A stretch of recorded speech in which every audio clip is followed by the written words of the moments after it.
नमस्कार, hashtag Bharat news में आपका स्वागत है और मैं हूं आपके साथ नेहा सिंह।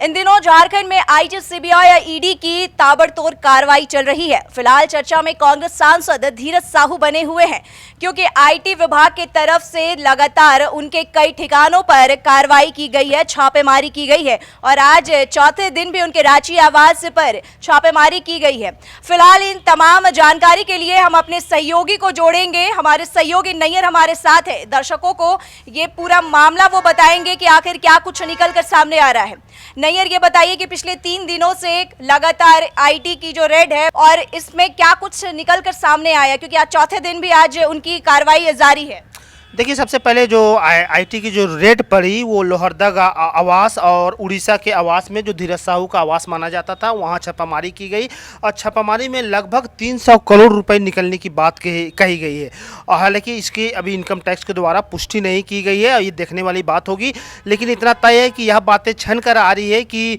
कई मशीनें, जो नोट गिनने की मशीनें हैं, वह बुलाई गई। जो गिनते गिनते जो मशीन है वह भी जवाब दे दी गई। यानी कि हम कह सकते हैं कि कहीं ना कहीं काफ़ी बड़ी रकम है। और 3 रोज तक तो लोहरदगा और उनके विभिन्न इलाकों, विभिन्न ठिकानों पर छापामारी की गई है और लगभग 300 करोड़ रुपया बताई गई है। लेकिन आज चौथे दिन जो धीरज साहू का रांची स्थित रेडियम रोड में जो आवास है, जैसा कि आप देख सकते हैं कि अभी आईटी के द्वारा यहाँ रेड पड़ रही है और इनकम टैक्स के अधिकारी आज सुबह से ही इनके आवास पर छापामारी कर रही है। हालांकि अभी तक से इनकम टैक्स के द्वारा के कोई भी अधिकारी उनके आवास से निकलते हुए नहीं देखा गया है, क्योंकि जो सुरक्षा का जो भी सुरक्षा जो प्रहरी है, यानी कि वो अपना फोर्स लेके आए हैं, वो बाहर ही, ना किसी को अंदर आने दे रहे हैं ना बाहर निकलने दे रहे हैं। लेकिन अब तस्वीरों में हम देख सकते हैं कि जो यहाँ जो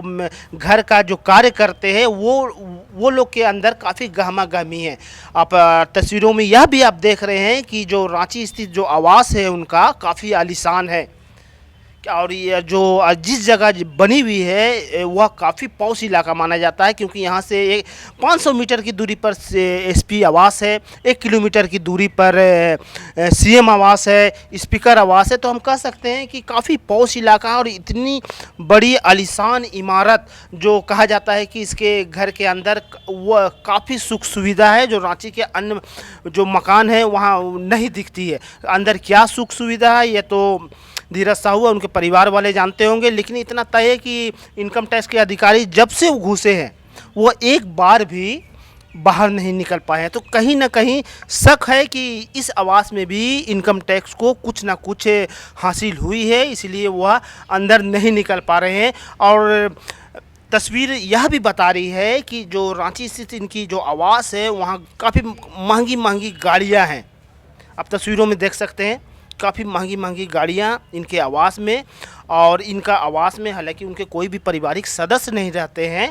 लेकिन जो जिस तरह का तस्वीर दिख रही है इससे मालूम चलता है कि हर मॉडल का गाड़ी यहाँ मौजूद है। साथ ही साथ एक आश्चर्य कर देने वाली बात यह भी है कि दूसरे रो में जो आलीशान उनका मकान है उसके बगल में बताया जा रहा है कि वह सर्वेंट, जो धीरज साहू की इस आलीशान मकान में कार्य करते हैं, सर्वेंट क्वार्टर है, जो उनके मैनेजर है और अकाउंटर है उनका भी जो सर्वेंट क्वार्टर है वह भी काफ़ी आलीशान है। तो कहीं ना कहीं इनकम टैक्स को इन सब बातों को गणना करने में समय लगेगी। हो सके ये देर रात तक छापामारी चले, लेकिन इतना तय है कि जब बाहर से इतना लुभावना चीज़ दिख रही है तो कहीं ना कहीं अंदर भी इनकम टैक्स के अधिकारियों को कुछ ना कुछ हाथ लगा होगा। और साथ ही साथ यह भी बताता चलूँ कि हालांकि अभी 300 करोड़ रुपये निकलने की बात कही गई है, जो रांची स्थित आवास से इसका कोई लेना देना नहीं है, वो उनके बाकी आवास से 300 करोड़ रुपए निकलने की बात कही गई है। वो लोहरदगा आवास है, उड़ीसा है, लेकिन रांची में नहीं। लेकिन इनकम टैक्स के द्वारा आज रांची में कहीं ना कहीं कुछ उन्हें सबूत या कुछ शक हुई है कि इस आवास में भी कुछ मिलेगा, तो इनकम टैक्स के अधिकारी आज सुबह से लगे हुए हैं। जी नैयर, जिस तरीके से जानकारी हमें मिल रही थी कि इन्होंने हवाला दिया था कि इनके पास सिर्फ 34 करोड़ की ही संपत्ति है, लेकिन जानकारी मिली थी कि अभी तक 300 करोड़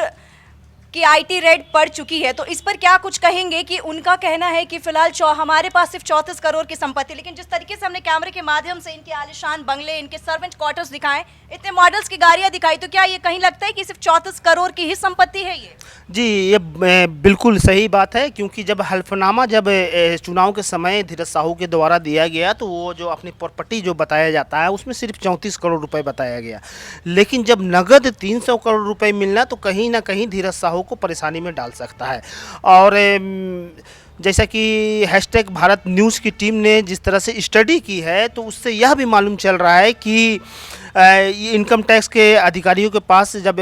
इतना बड़ी रकम है तो उससे कहीं ना कहीं ईडी इसे टेक ओवर कर सकती है, क्योंकि यह करोड़ों का खेल है। और जब ईडी के द्वारा जब टेक ओवर कर लिया जाएगा तो कहीं ना कहीं धीरज साहू और उनके जो पार्टी है कांग्रेस को कहीं ना कहीं बहुत बड़ी नुकसान पहुंचा सकती है। क्योंकि विगत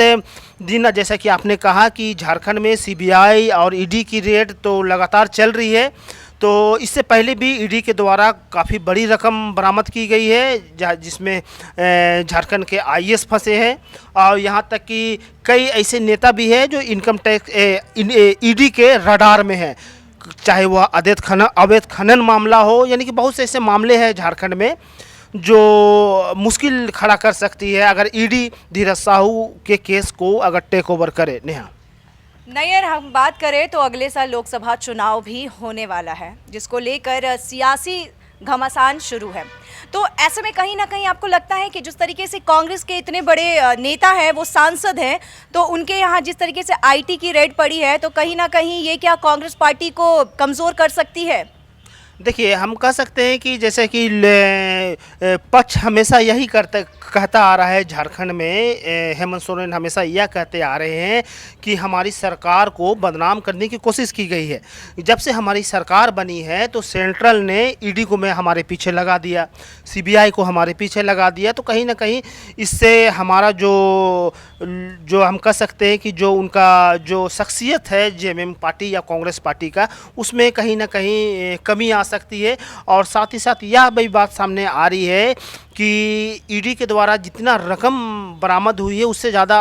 इस बार धीरज साहू के आवास में इनकम टैक्स के द्वारा बरामद की गई है। तो अब इनकम टैक्स तो पैसे का लेन देन के बारे में वो खंगालेगी, लेकिन ईडी जब टेक ओवर करेगी तो वह पैसे कहाँ से आए और वो पैसे कहाँ जाने को है, इस तरह की बहुत से सवाल ईडी के द्वारा की जाएगी। तो मुझे लगता है कि इसमें कहीं ना कहीं धीरज साहू को परेशानी होगी कि इतनी बड़ी रकम को आखिर वह कहाँ भेजते कि क्या करते। लेकिन सबसे बड़ी बात इसमें यह भी आ रही है कि इधर बीजेपी के द्वारा जो 3 स्टेट में जो जीत हुई है उससे कहीं ना कहीं बीजेपी का तो मनोबल ऊंचा है, और इधर जो उनके जो विपक्ष में जुटी है उनके यहाँ छापामारी कर पैसे की बरामदगी हो रही है। तो इससे कहीं ना कहीं जो सत्ता पक्ष है वो कहीं ना कहीं मुश्किल में पड़ता नज़र आ रहा है। और इस छापामारी के बाद थोड़ा सा अब बीजेपी के नेता कहीं ना कहीं कांग्रेस और जेएमएम में हमलावर हो गई है, मतलब भारी पड़ रही है। हम ये कह सकते हैं कि इस बार जो बीजेपी है वो इस बार भारी पड़ने वाले हैं कांग्रेस पे, क्योंकि हम जिस तरीके से हमारे सहयोगी ने ये सारी जानकारी दी है कि इस बार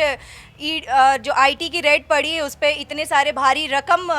आईटी रेड में पकड़ी गई है। तो फिलहाल देखिए, अब जानने वाली ये बात होगी कि पिछले 3 दिनों से ये रेड जारी है, आज चौथे दिन भी यह जारी है। तो अब देखने वाली बात इसमें ये होगी कि क्या इसका प्रभाव अगले साल आने वाले लोकसभा चुनाव पे पड़ता है और इस लगातार जारी रेड पर क्या कुछ और निकल कर सामने आता है। फिलहाल हमारे साथ बने रहें, इस जानकारी में फिलहाल इतना ही।